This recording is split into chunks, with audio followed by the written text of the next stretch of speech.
Hello. Hello. This is a distance pod through Riverside. This is Matt. This is Sabrina.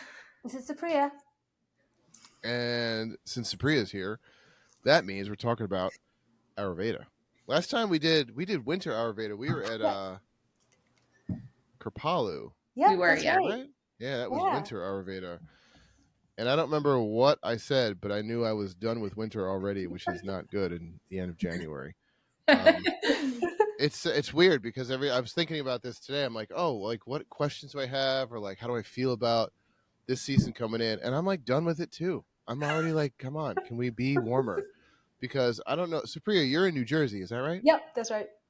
Mhm. Yeah, so it's probably already spring there. It's just really rainy.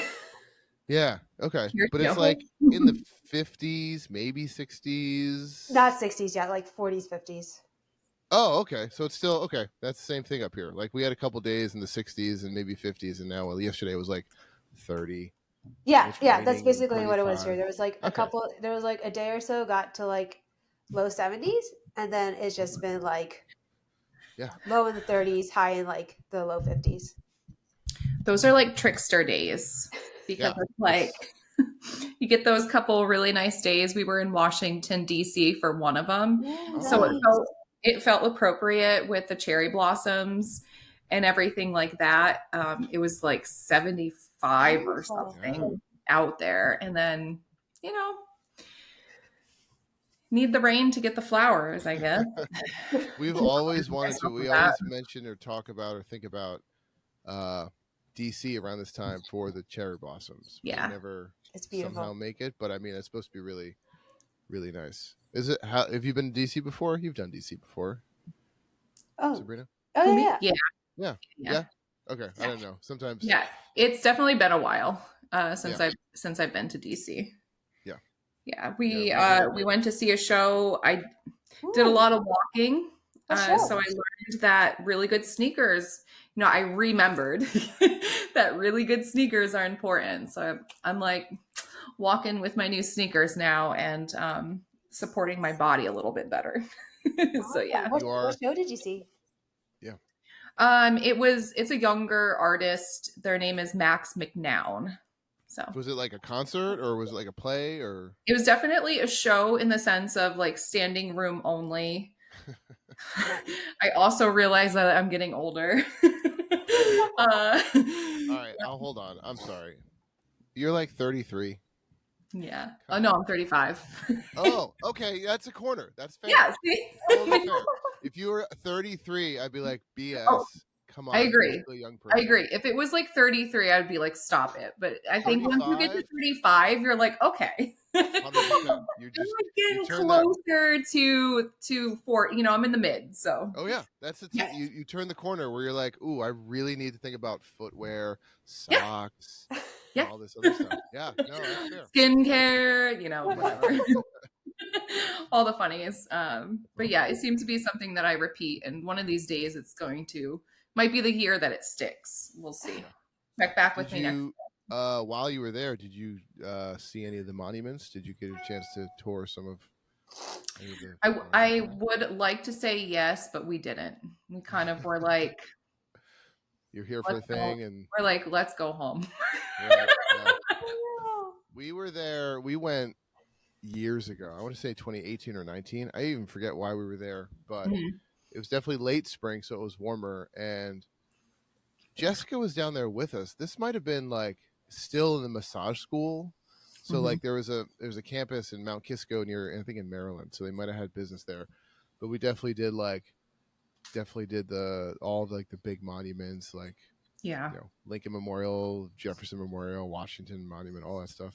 Yeah. I do appreciate how it's doable on foot in a lot of ways. Like if you have the footwear, you could walk to see a lot, which is kind of nice, as opposed to like, it's like Boston in a way where it's kind of smaller, where you can do a lot of it on foot, as opposed to like New York, where it's like, no, don't even bother trying. Cool. So since today is Ayurveda, this is about the spring transition, I think, right? This is kind of the angle, the information I need about like how do I get to summer as quickly as possible, and like what is going on Ayurvedically, like how can I do this? Because I'm reflecting, this happened like last week, like I'm good for a spring cold, and I always think, I don't know if it's a cold or allergies, but it feels the same, and it's like clockwork every March or April, and then every October, and it's always like, those are like the transition seasons, right? Like Exactly. it's like the things are moving, things are coming in, things are leaving. Yeah. Supriya, what do you have for us who are suffering in this time of allergies and just desperate for summer? Like, what do you got for us? So, I mean, time is inevitable. We can't make it move any faster. So, learning to appreciate where we are and what we're experiencing is something that I try to work with a lot, especially when it's rainy and muddy outside and I have to walk the dogs and they get wet and muddy. And I'm just like, yes, I love you, spring too. So, and then appreciating summer when it's here as well. But it's interesting that you mentioned those two transition times, right? Because a lot of times we do experience more of a change in symptoms when things are transitioning. So even though we're currently in springtime, and Ayurvedically speaking, spring is kapha season. So it's the elements of earth and water. Whenever there is a change or a shift, and as you mentioned, October, April, there's always going to be some element of air. There's always going to be some element of the Vata dosha. And that's because the air is what causes movement and the air is what causes shift. And so, similar to outside, when the air is causing shift, it causes shifts within our bodies as well. And so when things are shifting and they're moving, then all of a sudden, things that might have been stagnant, for example, maybe we had like some deep congestion that we didn't know about. Now all of a sudden it starts moving. And as it starts moving, then we start to maybe it comes up and we start to get more sinus congestion. And then and then it starts to spread and we start to get more colds and then we start to get the watery eyes. So it's shifting what's already within us. So one way to look at it is it's actually maybe a good thing because it's helping us move it outside of our bodies instead of being stuck, especially coming out of winter. Because winter it was cold and it's dark and we're very still, so uh, things can really start to accumulate within us, and they can start to kind of stagnate. Right at a certain point, that stillness becomes more of stagnation. So in some ways, it's nice that it's kind of moving it out of us, whatever got stuck a little bit stuck inside. But also in the meantime, it can kind of feel pretty miserable. Now, as far as seasons go, like I was just thinking about, like when you're mentioning all this stuff, I'm like, yeah, this is like spring. I think is my least favorite. Like, is that anyone's favorite season? Like, and this may be my constitution. Like, I'm kapha, so like any of the movement, like and the air in, air out, like the changing is particularly rough for me. And I mean, this could be a number of things. It could be like I'm ready to be outside and do anything, and we're in the Finger Lakes, so like spring doesn't really happen until May. So I'm just like waiting for it. But I don't. I kind of don't think that about fall for some reason. I don't know why. If I'm just like totally white growing fall, or I'm like, oh my god, leaves and lattes. Oh, this is so great. But you're also not like, yes, let's get to winter. That's true. You're right. I'm like, I mean, like, I think I think that is it. Where like I cling to fall, where I'm like, okay, this is like the last season where like I can do stuff before it's like hunker down winter. You're totally right. Like it's almost like the romanticization of like, this is the last season before we have to like winter happens and then the world ends. Apparently is how my constitution deals with it. And then even the waking up of spring. Disclaimer, everyone, that's not happened.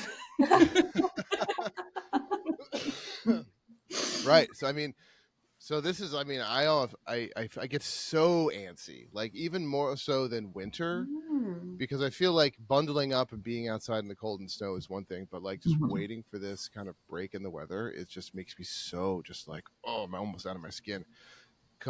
Combine that with like the allergies, you know what I mean? Like the change in there, it's like a double whammy. It is the tougher transition in the seasons for me, I think I found. Whereas I'm like, and then I would love to hear like what you think about Matt and I's description of where we're at in time and space. So for me, like I found myself seated on the couch the other day and I'm like, I don't want to be right here. Like, I don't want to be right here. So, it's like I'm talking to myself. It's like, self, get up. And like do some flowy stuff. And that's exactly what I did. It's exactly what my body needed. It felt like, to me, like springtime is like, that sense of blossoming, right? I think even my digestion has changed a little bit. But I got up off the couch and I started to move my body. Otherwise, like it just felt like it was really more than normal or different than normal. Like that energy was settling in my body. And it's like, hey, you got to get up and flow. You got to get up and move. So, like, I guess it connects in the sense of that air quality connected to our lungs and our heart. And so I was doing a lot of, tapping, opening through the chest, pranic windmills, things of that nature. And I'm like, yeah, maybe I noticed change of season. I want to move my body differently.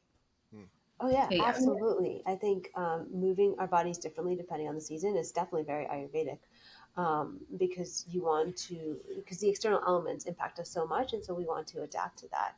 So I think it's really interesting what you said, Matt, that having a lot of kapha in your nature and in your constitution, change is difficult. You don't like feeling that change within you. But that like antsy feeling is almost actually driven more by like a vata imbalance than it is actually a kapha imbalance.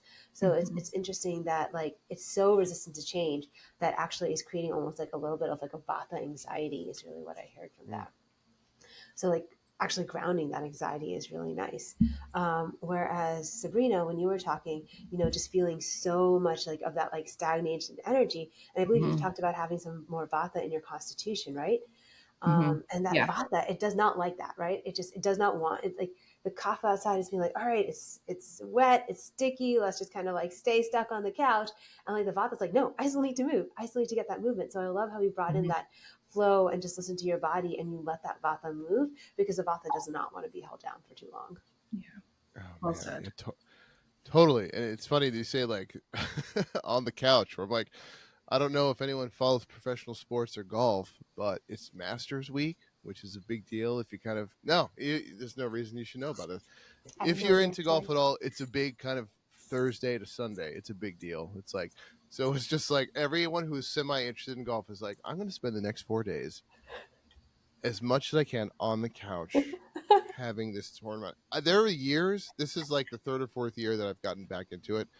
Last couple of years, I've brought the TV that is in our bedroom downstairs and had 2 TVs because I get 2 different feeds. Oh my goodness. And I love it. I'm just going to plant myself.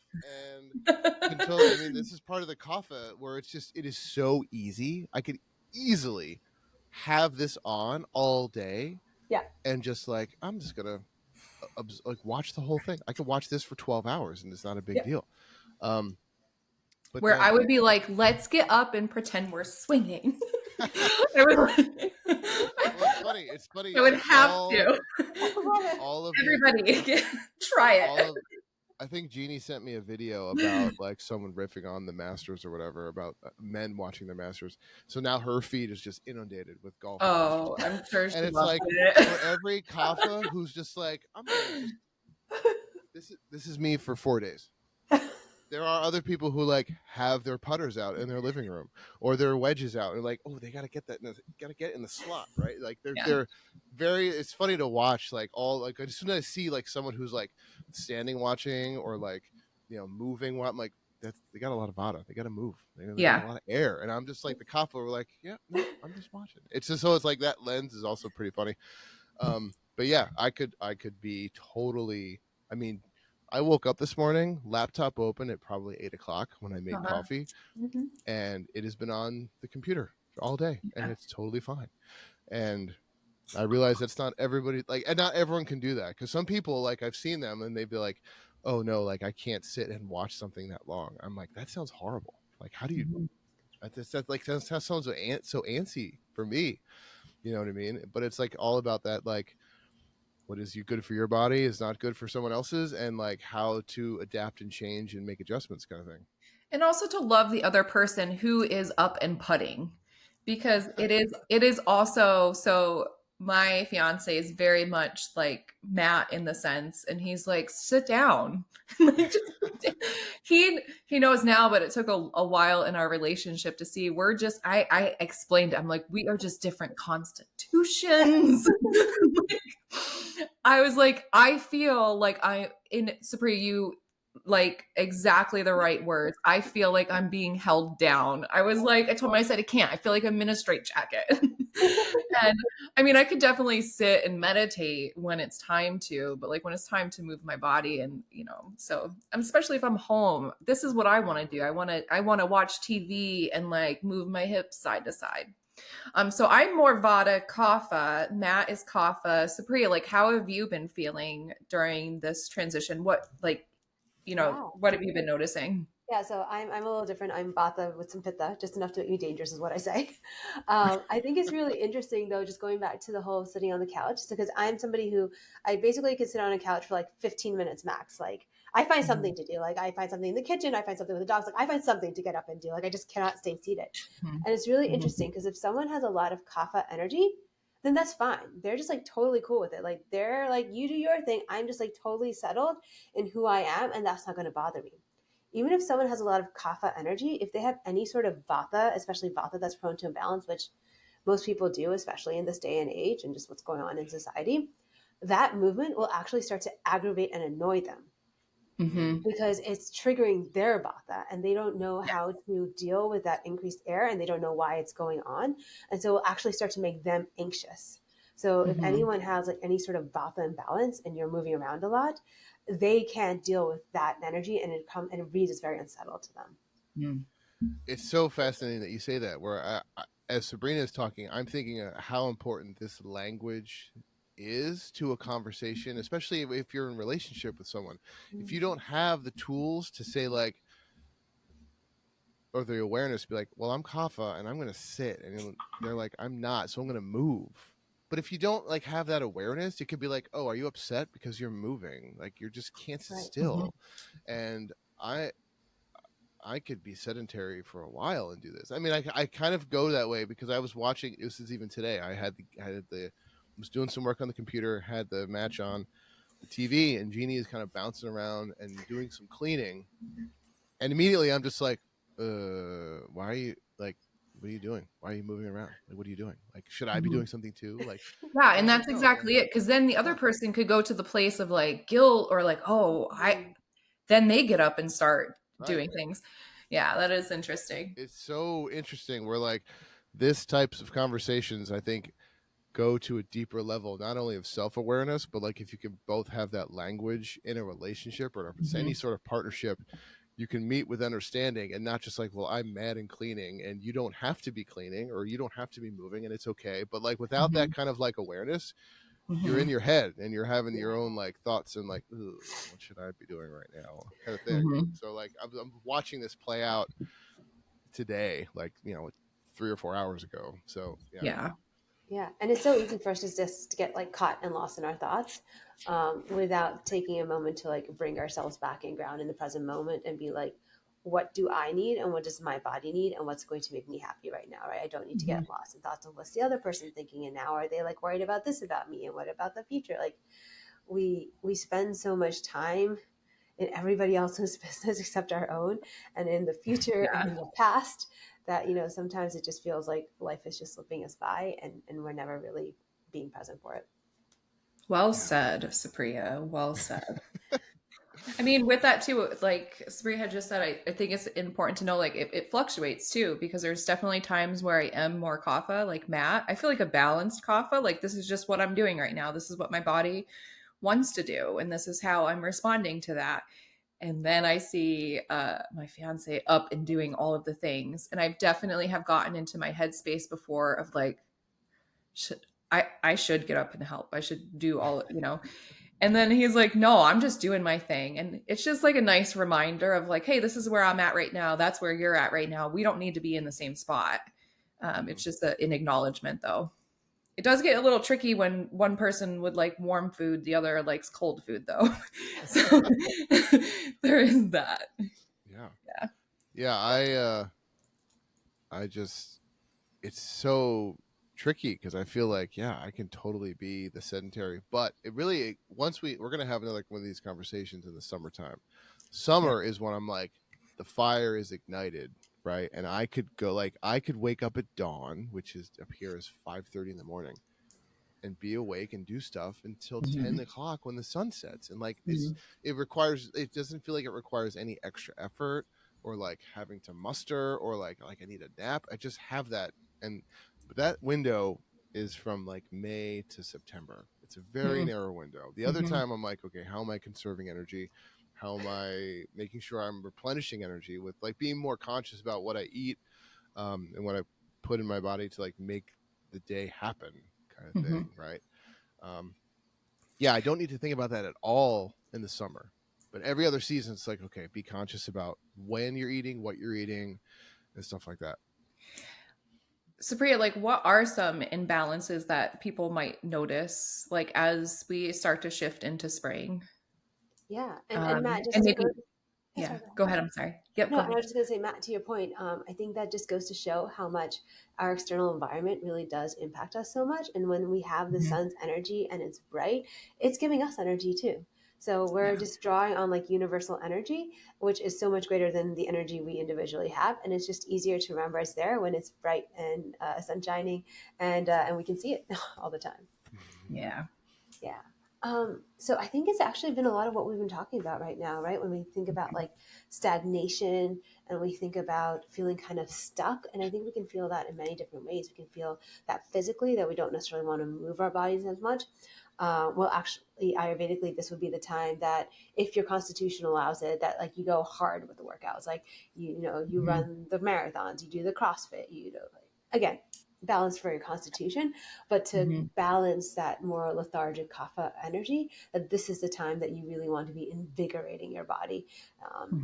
And that could be through powerful breath practices, that could be through dry brushing, but in any way that you want to move that lymph and prevent it from really stagnating. Because the more it stagnates in our body, and the more the things that have accumulated can start to cause problems. So that's when we start to see more congestion, and that's when we start to see more allergies, because all of these things are, one, accumulating in our bodies, and then two, they're kind of stuck and they're not moving at all.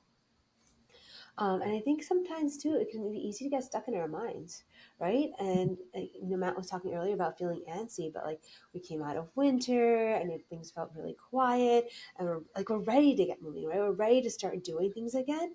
And so it can just also feel like just a little bit stuck in our minds. So what actions can we take right now that will help us move us towards our goals? So whether that's a new project or a business or something as simple as cleaning the house, like what small actions can you take? And I love breaking it down into small actions, because then even if you're feeling really tired, even if you're feeling a lot of that stagnation and Kaphic energy, doing something small, you're like, I can do that. I can have enough energy to like put that away, right? That's not like a big ask. That's not going to like be a large hurdle to overcome. And so if you go in small steps, then it's a little bit easier, because right, okay, well, I did that. Well, I put this away. Well, this is right next to it on the shelf. I can just like wipe that. All right, this lamp is right there, right? And so like you can kind of move yourself little by little by little. And so instead of like this huge hurdle you have to overcome, all of a sudden you're moving yourself in a way that that helps you to feel like less of an investment. Yeah. Supriya, this is just, you are just helping me rationalize when I want to work out or go to the gym, but I don't want to do a whole lot. It's like, oh, I don't want to do anything. I'm like, well, move your body, do something. We're like, I'll just do some stretching, and something is better than nothing. And then that's how I rationalize it, because I don't know if it's just like this capitalist mindset, right? And it's just like, oh, you gotta work this hard at the gym for gains, if you want to whatever. And I'm just like, I just want to move a little bit, but that's okay too, right? Like I think we lose the sight of like doing any sort of movement is good. And then like when you're really ready to do more and push yourself a little bit, I guess for lack of a better phrase, you will.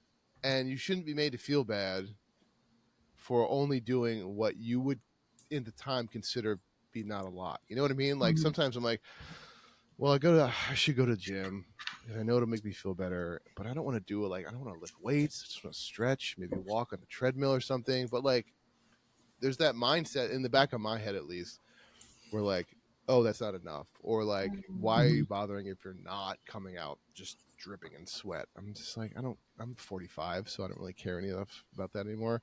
I just want to do something. So that my lazy days, I'm like, yeah, I'm just going to rationalize it by like, hey, something's better than nothing. Oh yeah, like, absolutely. I don't think it's an unhealthy attitude, right? Yeah. No, absolutely. Something is better than nothing. If you right, like if you're not doing anything or you're stretching your body, that's definitely better than doing nothing. I would really love to also invite you to explore, where are these thought processes coming from that like, oh, you're not doing enough, you have to leave dripping in sweat. Like, is that something maybe like growing up? Is that social conditioning? Is that, there's a lot of different noises, external noises that come into that invade our thoughts, unfortunately. And then they make us feel guilty or they make us feel not good about ourselves. And really, it's just about coming back to like, what is our body trying to tell us at the time? Yeah. Yeah. Yeah. I mean, it's a really interesting question. With the TikTok, Instagram reels, right? Like what I follow is mostly like this day and age, it's like not weightlifting stuff, but like honestly golf exercises because it's an activity that I enjoy. I want to keep being able to do it. I could do it the rest of my life if I take care of myself. So I'm like, okay, what's out there? Get in with those spinal twists. I know all the twisty things. You're totally right. When I go to Jeannie's class on Thursday and she's like this, I'm like, oh, twisty muscles. This is great. Hey, did you ever see the reel where it kind of goes into traditional Chinese medicine and more like Qigong, where you're standing up and your body's slightly forward? No. And they're doing it. Try that. That's really, it feels great for my body like that, standing. Yeah. Yep. And then you're slightly shifted forward and going like that. Oh my God. Your equilibrium and your balance. Like, how do you feel with the equilibrium and balance doing it that way? I mean, it feels okay for me, but I would say maybe if you're trying it for the first time and you're not sure, have a chair next to you. Or just go slow with it. But it does kind of, I thought about it because it does kind of stimulate that posture, like when you're in totally, like you're going off the tee.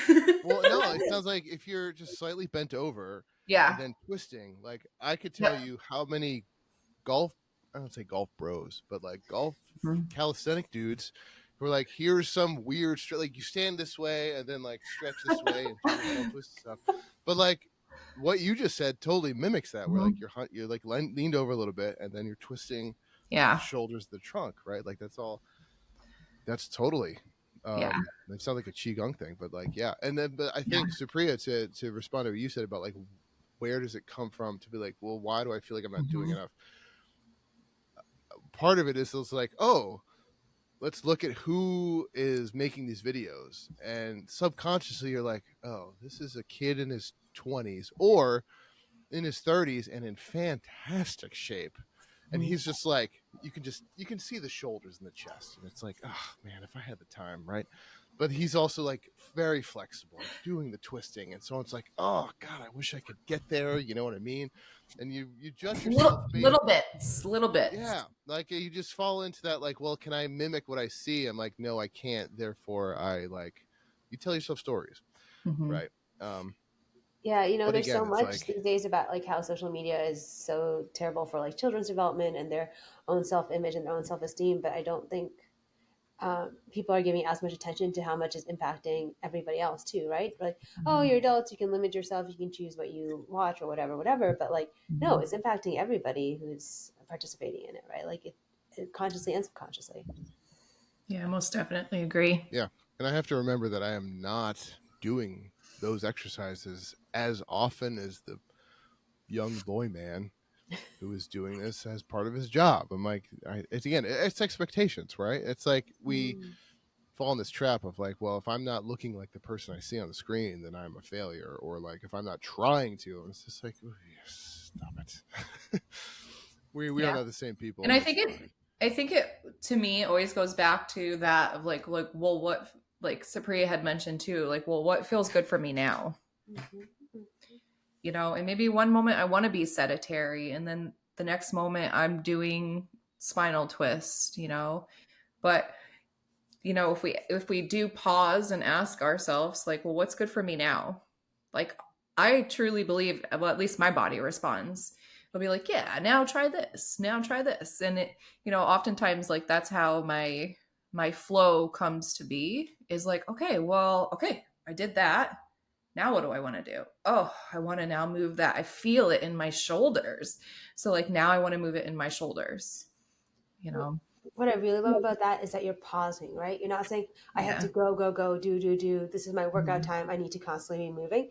You're taking time. You're pausing in between. You're saying, Mhm. what do I need next? And I think that is not necessarily how a lot of people are conditioned. Like if you think about like Yeah. gym class and stuff like that, when you're in Mhm. school, it's a lot about just like you have to keep moving, keep moving, keep moving. You never actually pause to be like, what should I be doing next, or what do I want to be Right. doing next? So I really love that. I think that's probably a mindset that's missing from a lot of people when they do work out or they do try to move their Yeah. bodies. How many times can you bring that pause in during the day? And I think that it helps also to just balance, you know, gives me enough inner fire to do the next thing, it calms my mind. And sometimes it is a pause and I'm not moving. That and then I be with the resistance of that. Um, but yeah, right now I think I'm gonna share probably to hold myself somewhat accountable, maybe. But it's the year, I'm cleaning out my clothes, and I have just like piles of this on the floor, this one on the floor, this one on the floor. So it's rather than I feel like in previous I've like held it to myself to do it all in one day. It's kind of like, okay, I did that today, and like that's my energy, that's what I got for it. And the next day I'll revisit and I'll do something, so it's going to eventually get done. But I feel like I'm not necessarily putting that pressure on myself to go and to do and to get it done. And it's like, okay, I have the energy for that now. I'm gonna visit that. And I love that because we have so much more energy when we stop putting pressure on ourselves. We Yeah. waste so much energy putting pressure on ourselves and judging ourselves and thinking about Mhm. things and then rethinking about things and should I have been doing this or I should have started this already? Like that's so Mhm. much wasted thought and energy. If we like Mhm. stopped doing that to ourselves and we stopped putting that pressure, how many more things could we accomplish? Because now we have more energy in our bodies because it's not getting wasted with like looping thoughts Mhm. in our mind. Not that it's wasted because we Yeah. need to meet ourselves where we're at, but where else could we be like channeling that energy? Mhm. There is such a joy in letting a task take a little bit longer than you thought it might. Mhm. I've come to this realization where like I can expect something to take whatever time. And then sometimes I'm like, you know what? It may take 2 days. And I'm going to lean into that being okay because I just don't have it in me. And I don't want to just break myself over whatever is going to do. And then maybe that means I leave myself more time. And Mhm. I've just really been realizing that like that the pause really is kind of like Mhm. allowing the pause to happen for all aspects, like not just like in a physical practice, not just in a meditative practice, but I try to Mhm. bring that to like everything. Where like I thought I was going to clean this shed out in a day, and Mhm. it's going to take 2 or 3. And you know what? That's awesome, and that's fine. And Yeah. not breaking myself over it. It is hard though when I see these 20 somethings doing these twisty golf moves. I'm like, I can do it. I know I can still do it. I have the drive. I can do it. Then my body's like, BT Dubs, you're 45. So pause and just take a step back. I'm like, you're right, Yeah. buddy. Thank you. I just want to comment on one thing, Matt. You said it multiple times. I'm 45, and also in many ways, age is just a number and what we think it is. And so, while it's really important to pause and listen to our bodies, I'd love, again, just an invitation. But how many times does that kind of thought process show up for you? Well, I'm 45, and in what Mm, ways might it be limiting you? Mm. Right? In what right. ways Yeah. are you using it as a crutch to say, well, I don't want to do, or I'm not going to do X, Y, Z? It's fine if you don't want to do X, Y, and Z, don't. But in what ways, like, might you explore doing more at least if you weren't saying, oh, but I'm 45? Right. I kind of float that idea. It's usually in it's usually as a pause to not do too much too soon.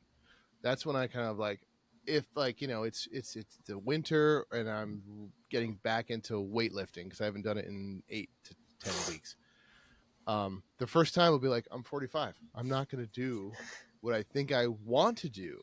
Whatever bench press or dumbbell press. I'm 45. So to like take some of the pressure off of yourself a little bit. Right. It's more of just like, oh, you know what I mean? Like, you're not trying to qualify for the Olympics. Like, you're not trying to make the PGA Tour. Like, just Yeah, but do maybe also if something. you didn't say you're 45, maybe you'd get an extra set of reps in. Maybe you Right. try I one know. I more think, exercise. Maybe you'd, right? There's a lot of things there that like we mentally set ourselves up, and when when we start to recognize the stories that we're telling ourselves, then we can also see one what the shadow side of them is, and two where they're creating limitations for us. yeah, it is I think I try to use it as a warning to not go too hard or too fast too soon. Mm-hmm. And that's the trick, right, Supriya, where it's like, well, don't lean on that. Like, don't But not push yourself. that's also a thing in a sense. I guess we could just, because I guarantee this is how it works for me, at least. I guarantee every time you now say 40, like, oh, I'm 45, you'll probably be like, you know? So, like, along the lines of that, just say, you know what? You don't have to push yourself. Like, you don't, you just do what you can today. Like, the I trick do a is to lot of like find self-talk, like talk myself, my higher self. We like communicate a lot. Like so that's like that's where I'm at with it. But yeah, I think that someone pointed something out to me one time, and it was like every time after that, like I was catching myself, and I was like, well, how could I reframe that actually to make it feel more accepting and more empowering? Because essentially, like that is what we're doing. Like, hey, I'm 35, like. right.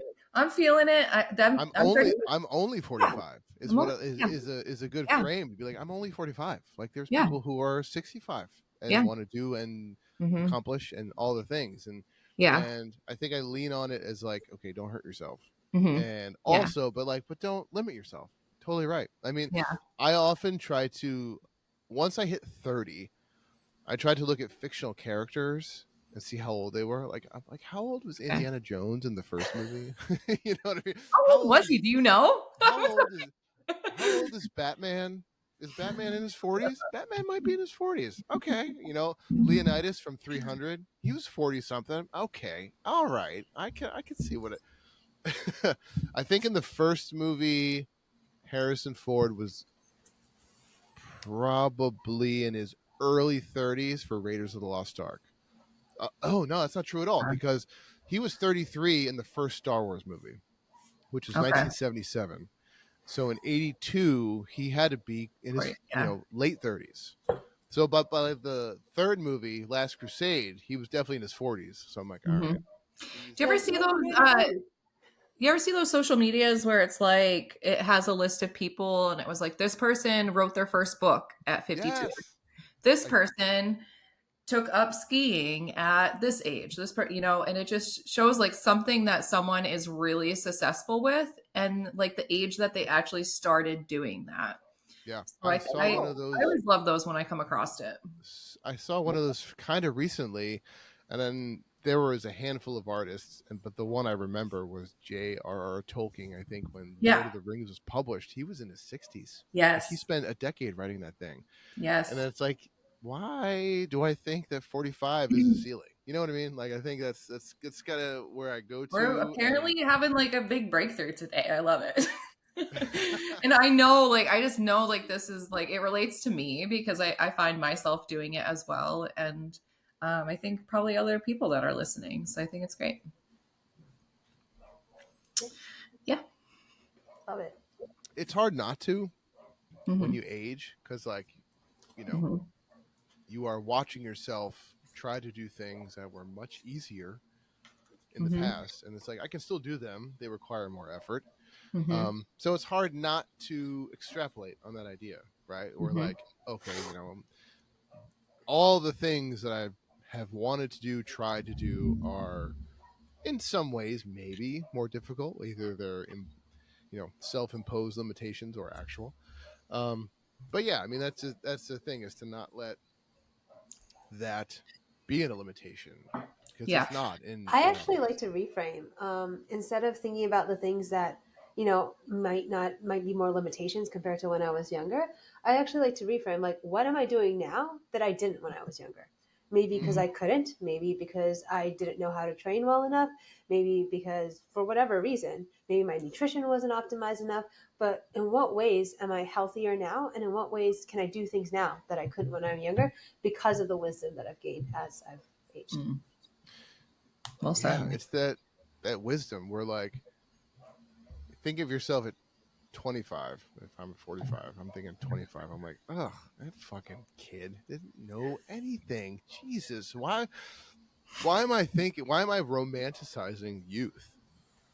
Right?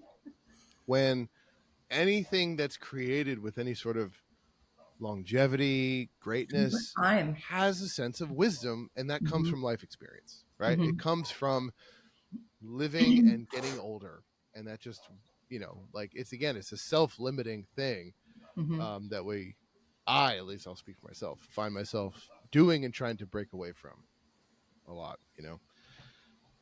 So Priya, let me run something by you. This was my thought process the other day. I find that sometimes when I drive, like, just everything just comes in really intuitive for me. And I was like kind of chatting my creative process to someone else, and that someone else is like, no, they're like, that's too much for me. I just go from like the idea to the train of it. Right. And for me, I was trying to explain like my process in a way of like, oftentimes like my creative ideas come from like a moment. Here's the cycle: when I feel like I'm driving and I'm grounded, and then all of a sudden it's like I hear something or a song or something that's inspirational, and I'm like, oh my goodness, like this would be perfect with this and this. And then sometimes I go into like, and then when we're at this place we could do this. Like it just goes into like shoots and ladders, like all these different directions, right? And then for me to be able to express, because I realize like shooting like that doesn't work for people to receive it, right? So for me to like then put, unless it's someone who like gets it and they're like, okay, yes, so we're going to take that. I got you. We're going to take that and we're going to pull it down to here. But for me to be able to bring these vata spiraling ideas that are creative into words and to share them, it takes so much effort. Like I have to get grounded and be like, okay, let me like put all of this, let me come down and let me see if I can remember all of those things that are happening, all of those creative ideas. And then I'm able to like verbalize it in a way that feels like someone is able to receive it. Right. Or if it's just me, let me be able to take all of that and write it down. And then I have to like stoke up enough fire so that I can actually move forward with these ideas and with these actionable steps. Like I would love to hear if you have any thoughts on that. Yeah, no, that's great. I think that's definitely what you said, right? It's a lot of vata energy. One thing that I love to do is going for a walk in nature because it gives you enough grounding that the ideas come out more linearly. And because that vata energy has something to do, it's moving, it's walking, but it's not doing so much, right? You're not flowing, you're not dancing, that it does that the creative thoughts don't have space to present themselves. So I love walking in nature, especially just to kind of have a moment to allow those ideas to settle and kind of like have their space to be linear. And then you could do like a voice memo or something on your phone. So that That's way what you I don't was lose just the going to idea. say. I just remembered I used to do voice memos all the time. But then the thing is then I wouldn't revisit them. I wouldn't have that. I got like, You can do a voice 1,000 memo with voice a memos. reminder. You can do a voice memo with a reminder, and then the reminder Yeah. will just pop up for you. And so Yeah. like Okay. be like, hey, remember me? That was a good idea. Yes, I love that idea. Okay. And it's so funny because sometimes I remind myself of just like a little kid. Like just a little kid like navigating life, figuring it out. But yeah. Well, I mean, that is like the most intuitive, creative part of you, right? Like Yeah. I saw a quote from, I think, Jordan Peele, Mhm. who, writer, director of the movie Get Out, and a lot of Okay, yeah, movies. Right? Yeah, he did Key and Peele, like the sketch yep. comedy show, but Yeah. he's done a lot of movies. And he said something like, the first draft of what I write is just me shoveling sand into the sand pit for me to build a castle later. And I That read that, makes I'm sense like, to me. it's so good. I mean, it's such a Yeah. great testament to like what a first draft of anything. It's just like the Mhm. channeling, you know, like what are you receiving? Like what are you inspired to create without the editor, right? To be like, oh, like, Oh, that that's idea's really, like, I really connect to that, Matt, without the editor. And then the editor comes in. Yeah. right. And that's the thing. It's like any first draft, it's like every first draft by definition is shit. So just shovel all the sand in there and just do it to have fun and do it to like receive like the ideas and like the inspiration. And then like, you know, draft 3, 4, and you feel like, that was not good. Oh, that was good. I can do this.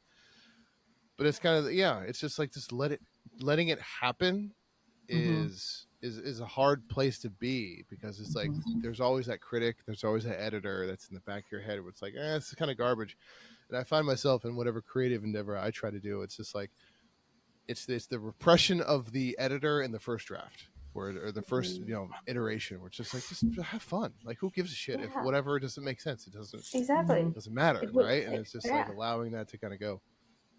Yeah, I mean, if we over edit ourselves, then we're never going to give ourselves the possibility to let any of these ideas come to fruition, right? At some point, something has to be good enough, right? It's never going to be perfect, and there's always time to change, right? Like it's not final. It can always everything's mutable, so there's always space for it to change. But we have to know that it's good enough to share right now. Yeah, said that was my Ayurveda whirl around. Yeah, I mean, it's funny. My Ayurveda creative process. I love hearing Sabrina stories of receiving inspiration, because it's like it's like such a gift, because like sometimes like for my creative outlet lady has been writing, so like I try to sit down, I love that, and it's like getting over the fear of like, what if this sucks? And it's like, who cares, right? It doesn't, like, you're just having fun to have, like, you're doing this to have fun. Yeah, and we're our own worst critics, right? Right. Yeah. It's just like, oh, well, like, should I change this thing right now? And it's like, no, don't change anything. Just keep shoveling the sand.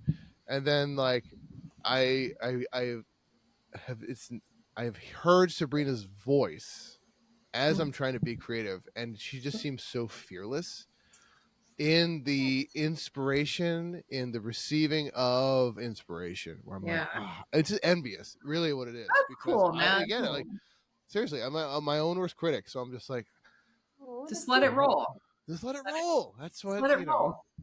And then you know what, that other self can go back and edit it after. Right. It's and like, it's funny because, go ahead.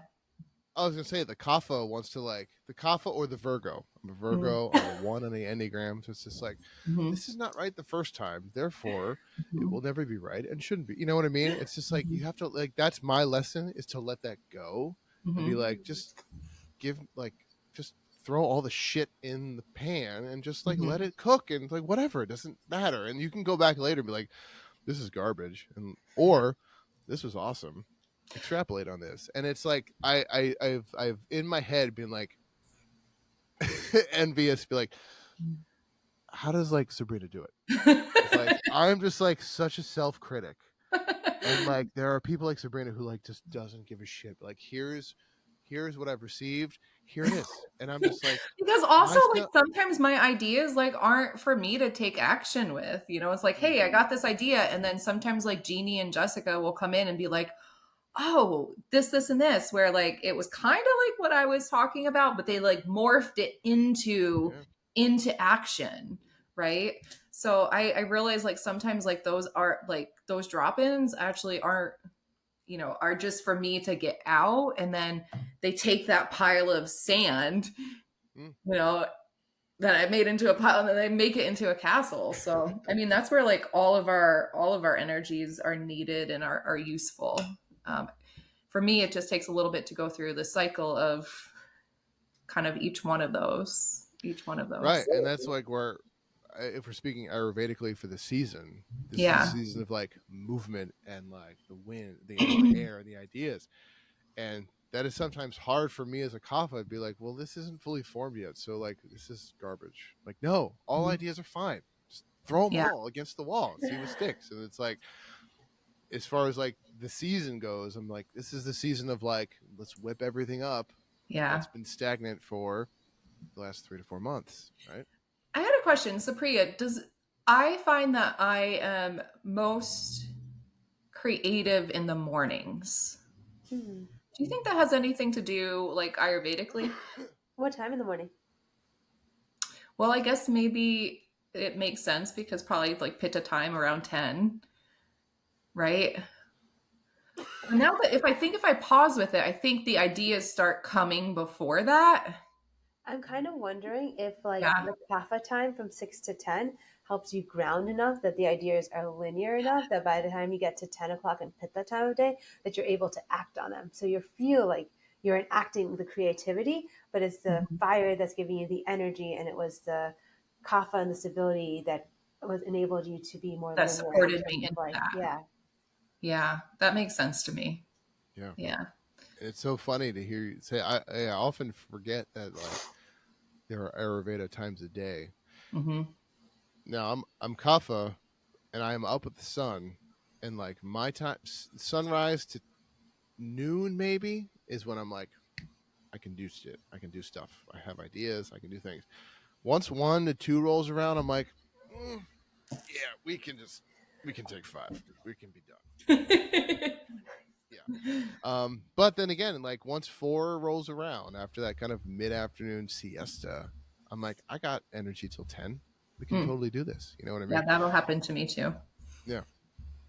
Yeah. Supriya, do you have anything to come in with us about Ayurveda? If we pause for a moment, does anything that you would like to share as far as seasonal or? Yeah, I think something I would love to bring in is I think this is a time of year that, so we have the New Year's, right? And people come in with a lot of resolutions. I'm going to try this, I'm going to try that. And then it's easy to get dissuaded, it's easy to feel stressed, it's easy to feel I didn't do X, Y, or Z. And I would love to use the springtime and this blossoming and the blossoming we see all around us as a reminder to reinvigorate our ideas and to reinvigorate our goals, and to remember that it's not just one time of year. We can always start something if it's really meaningful to us at any time that it calls to us, and especially now when we see nature blooming and we see things coming to fruition, or get seeds getting planted to come to fruition later. And this is a wonderful time to really plant those seeds and really get excited again about what your goals are. Well said. Yeah. If I could could, always see. Oh, go ahead. no, I was just say if I could add to that, it was the New Year time frame, and I was just really rolling with this download where it was like, friends, make the ideas, let the ideas roll, write it down. But we're not really going to take action with that until like the end of March into April. With that, Mars was in retrograde. So Mars is like that actionable step. So Mars was in retrograde. So I'm like, don't think that like New Year's is coming. Like if we're not doing all of the things right away, like don't be hard on ourselves. Watch when April rolls around and Mars goes direct. We're going to have that forward momentum to move forward and do the things. So kind of matches up with Ayurveda. Moving into the Mars direct, and we have that forward momentum. So you're absolutely right. It's a good time to revisit some of those perhaps goals that we had for the year and use this springtime forward momentum to support those. I love that because December 31st has never felt different than January 1st. You know what I mean? It's like they don't feel any different at all. It's just arbitrary dates on the calendar. But like the moving of the seasons, although It's slower, also the wheel of the year, right? So right. Yeah, it just seems like more like, okay, fine, like this is a time to hunker down and you can think about the things you might want to do. And then when like the world wakes up, you'll have the energy to do them again, right? So like this is definitely the time of year where I'm like, oh, all right, let's get going on the things you wanted to do this year, right? I'm like, let's get going. Love it. And if you think about it, there's a lot of cultures around this time of year that have periods of like fasting, right? So if you think about Lent as a period of fasting or more austerity, or Ramadan as a period of fasting, or we just went through Navratri, during which some people choose to fast. And people fast in order to help clear themselves and purify. And I don't like the word purify, but like really help to clear the channels so that you can receive those ideas and so that you are then able to take them into fruition. So I love how this kind of like all works together around this time of year. Yeah. Nice. Yeah, I really love that. Love that. That's how you bring it home, Supriya. That's how you end a podcast. I love it. Absolutely. Yeah, this is awesome. I love all these Ayurveda conversations. I'm gonna have a list of questions for summertime. Actually, maybe not, because summertime will be like, I feel amazing. You know? Don't worry, I'll be here to. I was gonna say Sabrina may pick up the slack. I've learned a lot about myself over the years, so I've made a dramatic shift in summertime. So yeah. Well, I can't wait to hear about it. Yeah, yes, yeah. As always, Supriya, thank you for your Ayurveda insight. This has always been amazing. Thank you so much for being here. So for the Wi-Fi Pod, the Spring Ayurveda edition, this is Matt. This is Sabrina. And this is Supriya. Thanks, everyone.